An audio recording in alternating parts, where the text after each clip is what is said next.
어떻게 생활부에서 접수하게 되었는지에 대해서 간략하게 적어보았습니다.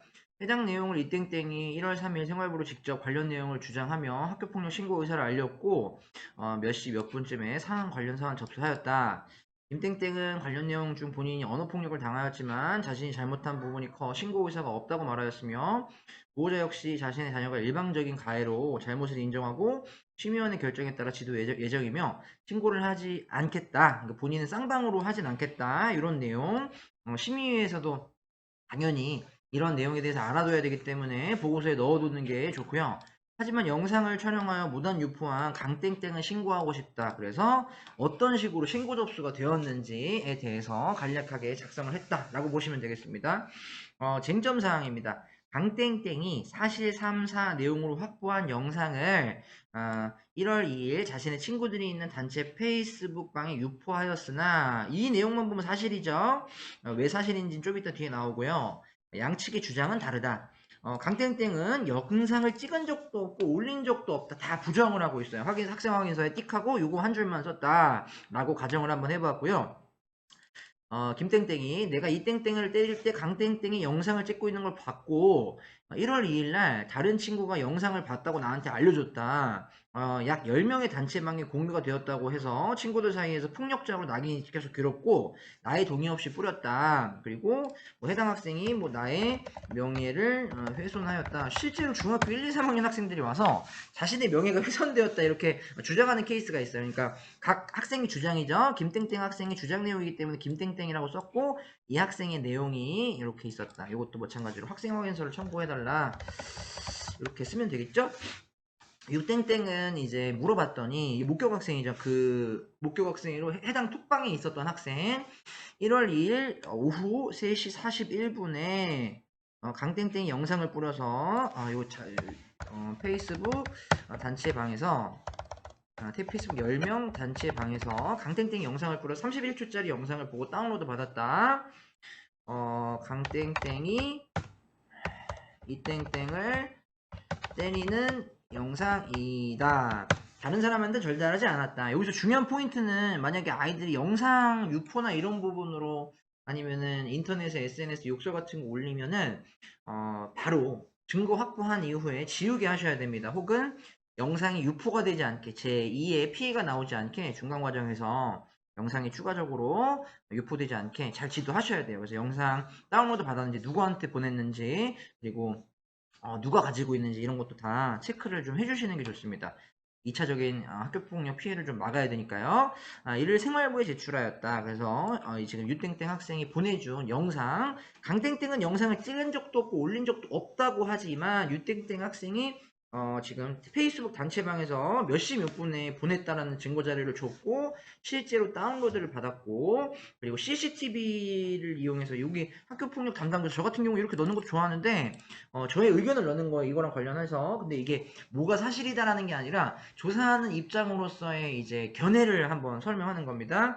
1월 1일 정문 CCTV를 통해서 강땡땡이 이땡땡을 때릴 때 김땡땡이죠? 아우, 큰일 날 뻔했네. 김땡땡이 이땡땡을 때릴 때 강땡땡이 휴대폰을 두 학생 쪽으로 비추는 것이 약 30초가량 포착되어 있으며 이를 심의위원회 증거자료로 제출하였다. 또한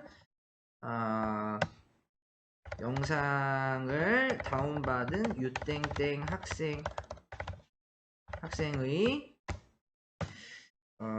영상을 다운받은 우땡땡 학생의 증거 제출 컴퓨터가 교육청 이거 학교에 컴퓨터 지급할 때 이거 최신형 컴퓨터라고 받았는데 뭐 너무 느려요. 속상합니다. 이거 좀 지금 이거 한글 작업하다가 뭐 잠깐만 이렇게 해도 지금 20초, 30초 이렇게 뺑글뺑글 돌아가서 아무것도 안 되고 먹통이 될 때가 있어요. 이러다가 또 꺼지면 열받는데 뭐 다행히 넘어갔습니다. 증거자료 제출했고 영상을 다운받은 유땡땡 학생의 증거 제출 자료를 확인하였을 때 CCTV 위치에서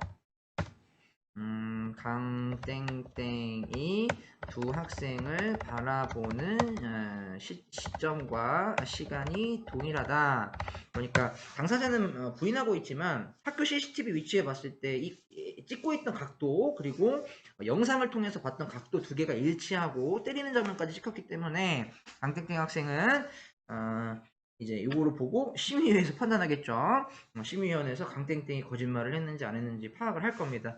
이렇게 해서 올라갈 수 있겠고요. 정리는 내용은 끝났고, 그 다음에 이제 자체 해결 충족 여부, 저 같은 경우에는 이렇게 진단서 미제출함, 즉각 복구함, 지속적이지 않음, 보복행위가 아님, 네 가지 요건이 전부 다 충족을 합니다. 그러니까 자체 해결이 가능한 거죠. 하지만 임땡땡 학생 및 보호자가 자체 해결에 동의하지 않았고, 지금 피해 학생이 2명인 거죠. 이땡땡 학생 및 보호자 자체 해결 동의하지 않았다. 김땡땡 학생 같은 경우에 애시당초 신고 의사를 보였고, 이땡땡 학생 보호자 같은 경우에는 학생은 사과는 했으나 다음날 이제 학생과 보호자가 신고를 해서 이거 자체 해결 올라가겠다. 요거는 사과도 다 했고, 이제 이 아이가 반성하고 이제 가피해 관계로 가지 않는데도 불구하고 이제 다쳤을 때 피해 보상금이나 합의금이나 아니면 여러 가지 측면을 약간 보상받고 싶어 하는 심리도 있어가지고 이런 것도 한번 상상 속으로 넣어봤습니다. 자, 그 다음 시행령 19조 판단 요소에 관련한 기재, 학교는 참고 사항에 따라서 판단 요소를 구체적으로 기재하여야 한다. 점수를 기재하는 것이 아니다. 이렇게 나와 있는데 왜 점수를 기재하지 말라 이렇게 써있는지에 대해서 한번 설명을 드려볼까요? 원래 이제 그 사안조사 보고서를 다 보고 나서 학교에서 옛날에 학부기를 했을 때 그 시스템과 지금 현재 시스템이 아마 거의 비슷할 겁니다. 먼저 5가지 요소를 봅니다. 심각성, 지속성, 고의성 요 3가지를 먼저 보고 그 다음에 화해 정도, 선도 가능성 이런 것들 이런 것들을 이제 전면적으로 다 봐요. 그래서 여기 지금 보면은 심각성, 지속성, 고의성, 반성의 정도, 화해의 정도 요 5가지를 점수화시켜요. 참고로 이것도 맨 마지막에 보고서 맨 마지막에 있고 점수화를 시킵니다. 이거를 점수화를 시켜서 예를 들어서 심각성 판단 같은 경우에는 이제 매우 높음, 심각성이 매우 높다. 그 다음에 높음, 높다. 보통 낮음, 매우 낮음 또는 없음 이렇게 총 5가지로 나뉘고요. 점수가 나와요. 5점, 4점, 3점, 2점, 1점 이렇게 점수가 나옵니다. 없음은 빵점이죠. 이게 어떻게 되더라?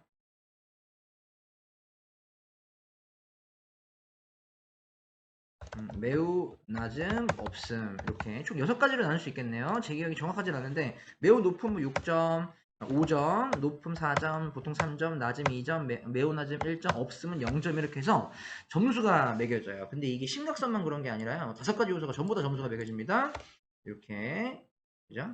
똑같이 이렇게 옛날 방식이에요. 옛날 방식 학교에서 하던 방식 이 점수가 나오는 점수표가 있습니다. 그래서 점수가 몇 점 이상인 경우에는 예를 들어 퇴학 몇 점 이상인 경우에는 강제 전학 이런 식으로 점수표가 먼저 있어요. 근데 여기서 중요한 거는 그 점수표에 맞춰서 조치가 내려가는 건 아닙니다.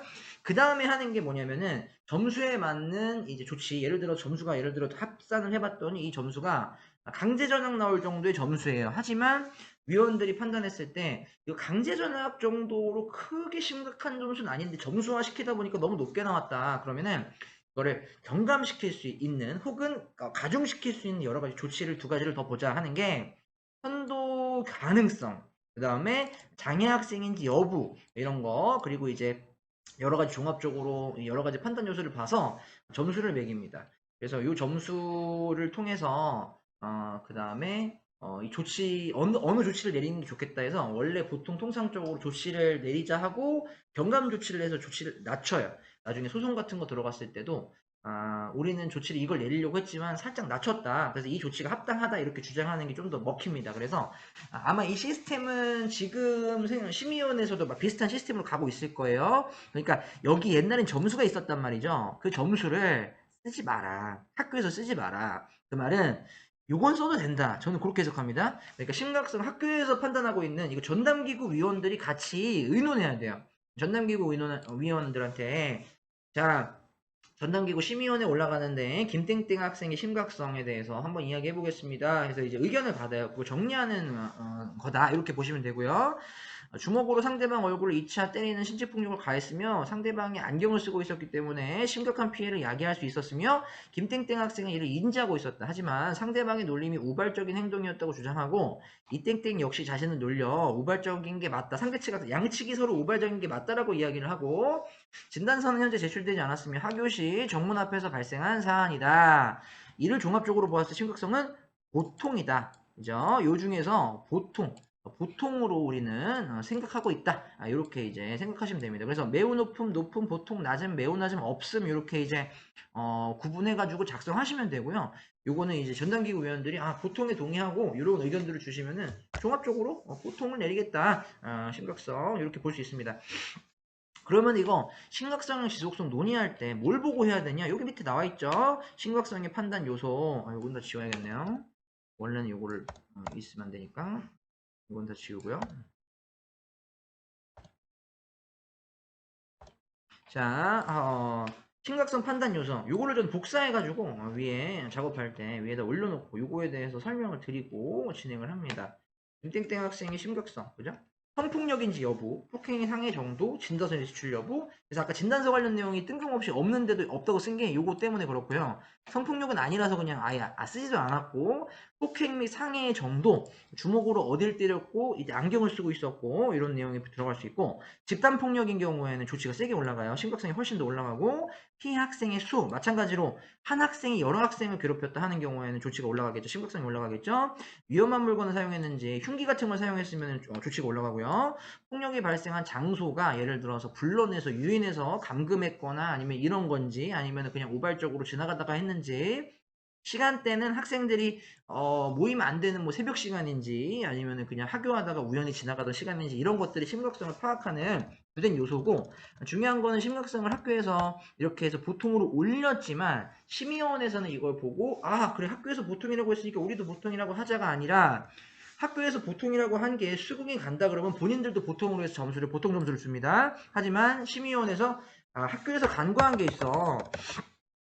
실제 내용을 봤을 때는 어떤 부분에 통해서 보통이 아닌 높음을 주자 혹은 낮음을 주자 이렇게 결정이 바뀔 수 있어요. 그래서 학교에서 확정적으로 점수를 주진 말고 학교에서 생각하는 심각성의 정도가 어느 정도인지를 써주면 됩니다. 다시 한번 설명하지만 학교에서 써서 올리더라도 이걸 심의원에서 그대로 인용하는 게 아니라 심의원에서 이걸 보고 인용을 할 수도 있고 안 할 수도 있고 이렇게 보시면 될 것 같아요.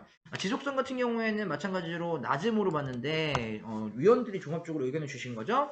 한 차례에 걸쳐 주먹으로 상대방 얼굴을 2차례 가격하였고, 그러니까 한 번 있었던 사건이다. 근데 2번을 가격했다. 그 전에 이땡땡에게 학교폭력을 행사하지 않은 점, 종합적으로 봤을 때 지속성은 낮은. 지속성은 뭘 가지고 표현을 해야 되느냐?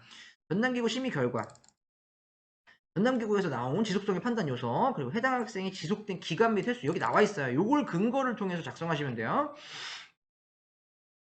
고의성 보겠습니다.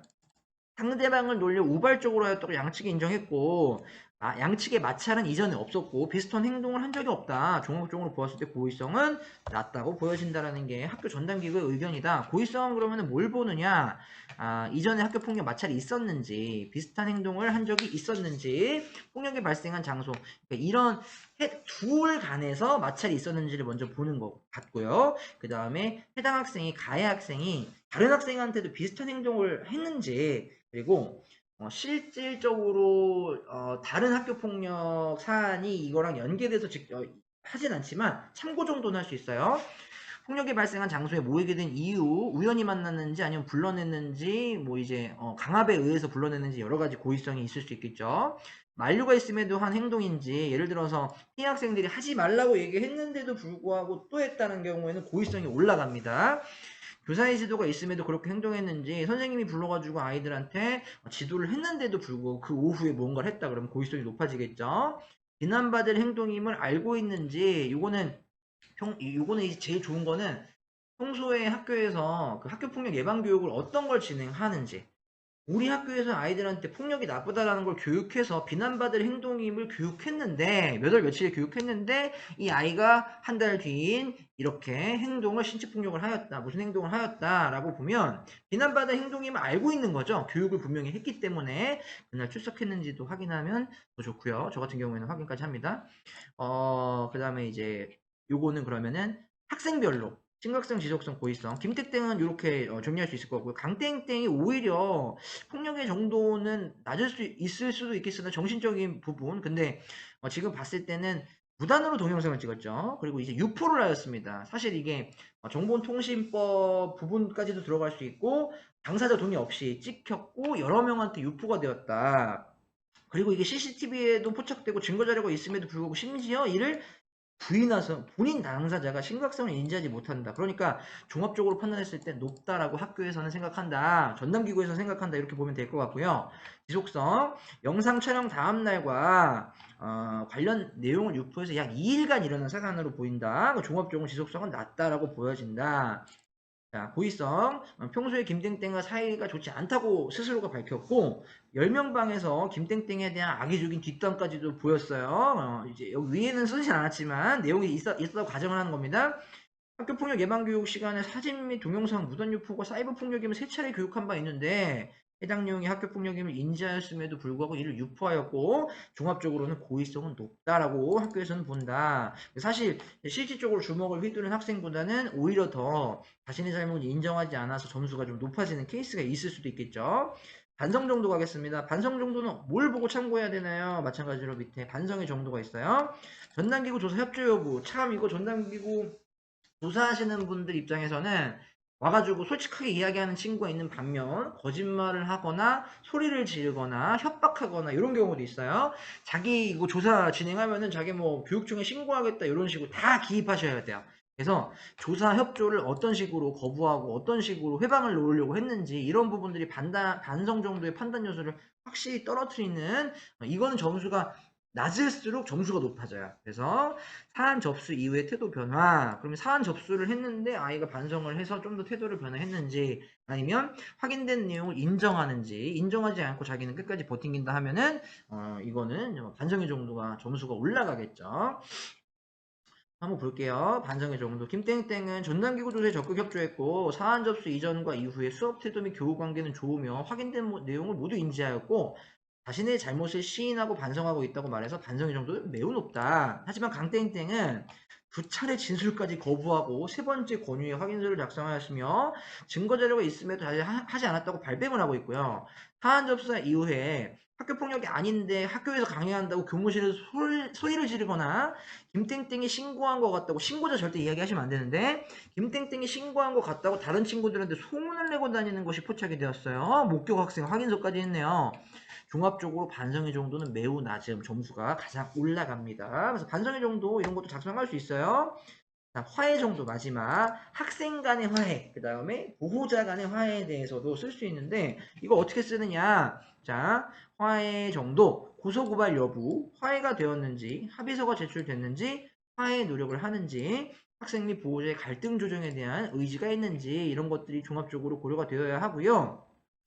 김땡땡은 이땡땡한테 학교폭력 상황 직후에 사과를 바로 하였고 다음날 문자로도 사과를 했네요. 김땡땡 보호자가 이땡땡 보호자랑 연락해서 사과를 했고 보호자 간에 사과를 했고 치료비와 정신적인 위로금을 전달하려고 했어요. 그래서 이런 내용들을 다 남겨놓으셨는데 이땡땡 보호자는 치료비와 위로금을 거절했고 사과는 받아주겠다. 하지만 적법한 절차에 의해서 폭력을 사용한 건 적법한 절차에 의해서 선도교육 처분을 해달라라고 요청하셨네요. 그러니까 이제 초기에는 제가 약간 설명하기에는 합의금이나 아니면은 치료비에 분쟁이 있는 줄 알았더니 보호자 이야기를 들어봤더니 그건 아니고 합의금 이런 치료비는 내가 다 부담할 테니 이 학생이 잘못된 행동을 선도교육 처분을 해달라. 사실 어떻게 보면은 김땡땡 보호자도 이땡땡 보호자도 이렇게 봤을 때는 사실 정상적인 사고방식을 가지고 계시다. 이 땡땡 보호자는 다른 시각에서 왜 그럼 신고했느냐고 할 수 있겠지만 교육적으로 이 아이가 잘못한 부분에 대해서 선도교육 처분을 내려달라 이렇게 요청할 수 있죠. 이건 가능합니다. 자, 강땡땡 같은 경우에는 또 보호자 한번 볼까요? 김땡땡 보호자는 강땡땡 학생 및 보호자의 사과가 없고 적반하장식의 태도에 붕괴해서 경찰 고소까지 준비 중에 있다고 학교에 전달을 했네요. 그런데 이거는 그대로 써야 됩니다. 경찰 고소를 했으면 언제 했는지 물어봐서 날짜를 적으면 되고요. 경찰 고소를 준비한다 이렇게 얘기하면 그냥 준비하고 있다 아는 내용만 쓰면 돼요. 강땡땡 보호자는 학교폭력이 아닌데 왜 자신의 자녀를 학교폭력을 진행하냐고 3차례 학교에 방문해서 항의를 하였고 양측의 입장이 다르고 화해 의사가 보이지 않고 화해가 진행되지도 않았어요.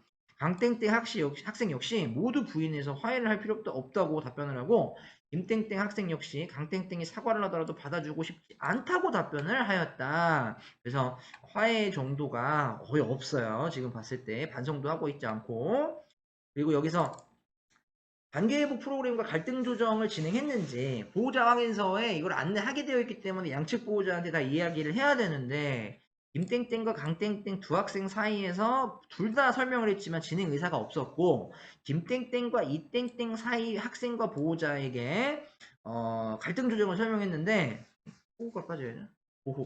보호자 그러니까 세 명의 학생 모두 다 갈등 조정 프로그램을 진행하지 않겠다라고 이야기를 한 상황이다.